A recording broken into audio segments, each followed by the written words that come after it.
Today we're going to read Stone Soup by Marcia Brown. We recently made stone soup here at our house. It was pretty cool. We used this book as our recipe.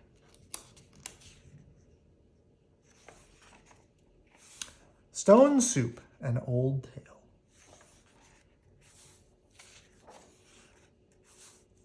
Three soldiers trudged down a road in a strange country. They were on their way home from the wars. Besides being tired, they were hungry. In fact, they had eaten nothing for 2 days. "How I would like a good dinner tonight," said the first. "And a bed to sleep in," said the second. "But all that is impossible," said the third. "We must march on." On they marched, and suddenly, ahead of them, they saw the lights of a village. "Maybe we'll find a bite to eat there," said the first. "And a loft to sleep in," said the second. "No harm in asking," said the third. Now the peasants of that place feared strangers. When they heard that 3 soldiers were coming down the road, they talked amongst themselves. "Here come 3 soldiers. Soldiers are always hungry, but we have little enough for ourselves." And they hurried to hide their food. They pushed sacks of barley under the hay in the lofts. They lowered buckets of milk down the wells. They spread old quilts over the carrot bins. They hid cabbages and potatoes under the beds. They hung their meat in the cellars. They hid all they had to eat. Then they waited. The soldiers first stopped at the house of Paul and Francois. "Good evening to you," they said. "Could you spare a bit of food for 3 hungry soldiers?" "We have had no food for ourselves for 3 days," said Paul. Francois made a sad face. "It has been a poor harvest." The 3 soldiers went on to the house of Albert and Louise. "Could you spare a bit of food? And have you some corner where we could sleep for the night?" "Oh, no," said Albert. "We gave all we could spare to the soldiers who came before you." "And our beds are full," said Louise. At Vincent and Marie's, the answer was the same. It had been a poor harvest, and all the grain must be kept for seed. So it went all through the village. Not a peasant had any food to give away. They all had good reasons. One family had used the grain for feed, and another had an old sick father to care for. All had too many mouths to fill. The villagers stood in the street and sighed. They looked as hungry as they could. The 3 soldiers talked together. Then the first soldier called out, "Good people," said and the peasants drew near. "We are 3 hungry soldiers in a strange land, and we have asked you for food, and you have no food. Well then, we'll have to make stone soup." The peasants stared. Stone soup? That would be something to know about. "First, we will need a large iron pot," the soldiers said, and the peasants brought the largest pot they could find. How else to cook enough? "That's none too large," said the soldiers, "but it will do. And now, water to fill it and a fire to heat it."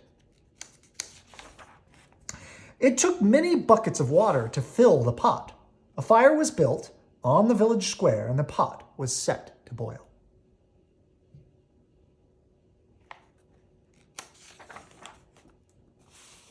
"And now, if you please, 3 round, smooth stones." Those were easy enough to find. The peasants' eyes grew round as they watched the soldiers drop the stones into the pot.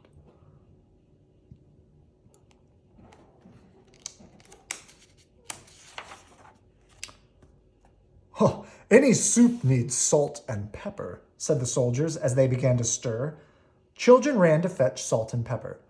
Oh, stones like these generally make good soup, but oh, if there were carrots, it'd be so much better. Why, I think I have a carrot or two, said Francois, and off she ran. She came back with her apron full of carrots from the bin beneath the red quilt.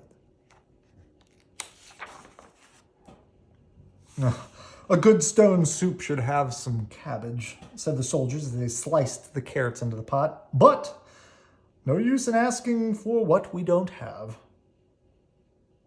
I think I could find a cabbage somewhere, said Marie, and she hurried home. Back she came with 3 cabbages from the cupboard under the bed.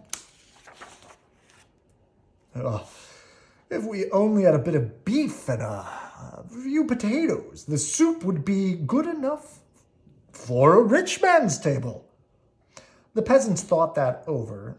They remembered their potatoes and the sides of beef hanging in their cellars. They ran to fetch them.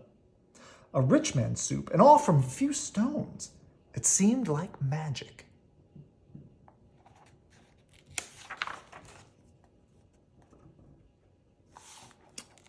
Ah, sighed the soldiers as they stirred in the beef and potatoes.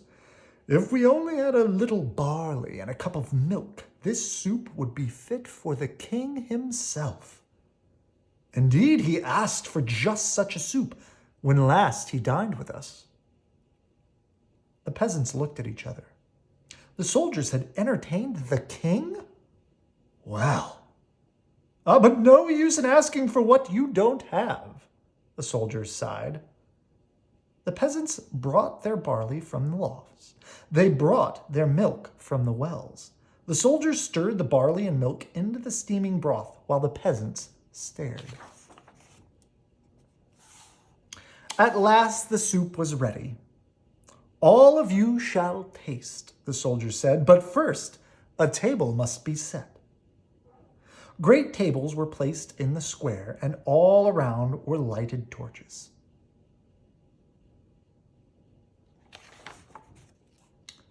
Such a soup! How good it smelled! Truly fit for a king. But then the peasants asked themselves, would not such a soup require bread and a roast and cider? Soon a banquet was spread and everyone sat down to eat. Never had there been such a feast. Never had the peasants tasted such soup. And fancy, made from stones. They ate and drank and ate and drank. And after that, they danced. They danced and sang far into the night.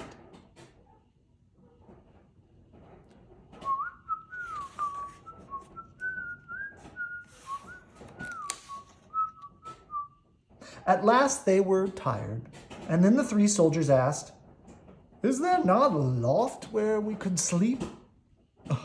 Let 3 such wise and splendid gentlemen sleep in a loft? Indeed, they must have the best beds in the village. So the first soldier slept in the priest's house, the second soldier slept in the baker's house, and the third soldier slept in the mayor's house. In the morning, the whole village gathered in the square to give them a send-off. Many thanks for what you have taught us, the peasants said to the soldiers. We shall never go hungry now that we know how to make soup from stones.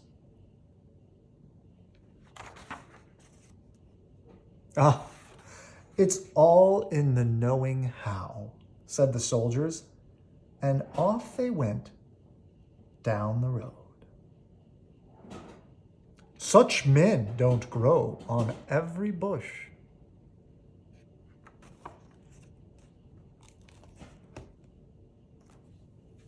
Good night. I love you.